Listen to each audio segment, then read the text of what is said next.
ඔන්න මං කිව්වේ කුරුවිට පාරේ හැමදාම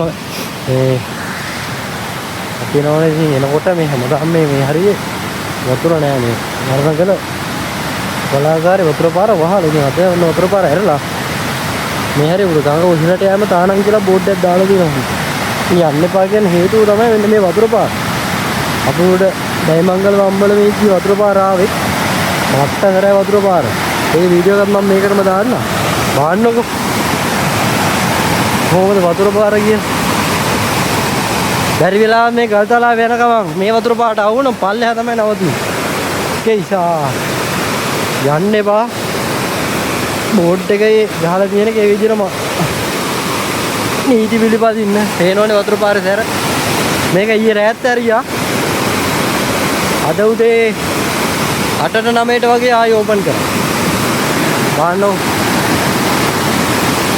වාව් මෙතන ඊයේ ලස්සන වියලක් ඇදලා අපි කලින් මෙතන පල්ලෙහාට අවිල්ලා තියෙනවා.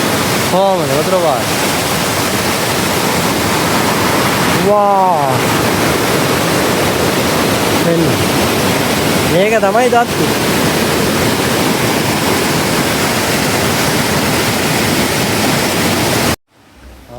මේ අපි ඩයිමංගල අම්බලම ඉදිද්දි තමයි මේ වතුර පාර එකපාරට වැඩි වුණා. ඊට පස්සේ තමයි මම පල්ලෙහාට ඇද්දී පළවෙනි වීඩියෝ එක කරේ. මේ එතන ඉදිද්දි එකපාරට වතුර වැඩි වුණ විදිය.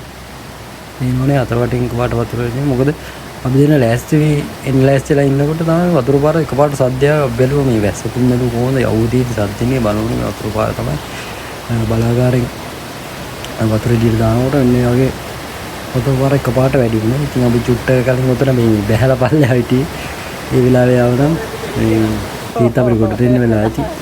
අර වතුර පාර උඩින් දෙකට බෙදලා යන හින්දා පොඩ්ඩක් අඩුවෙන් එන්න. නැත්තම් එහා පැත්තේ වතුර පාර දෙකම එකට මෙතනින් ගියා නම් අපි ඉන්නේ අර පල්ලෙහා තමයි. ඒ නිසා මෙතන බහිනවා නම් පරිස්සමෙන් බහින්න.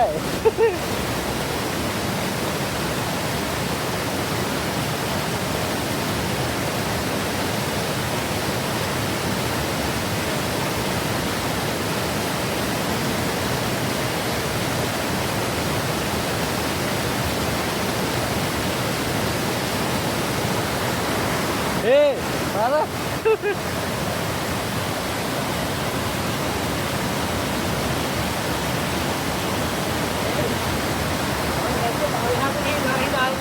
කොහොමද? නෑවලා.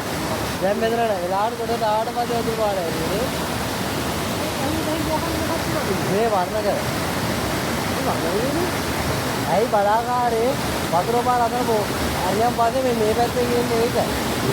ඕ නෑ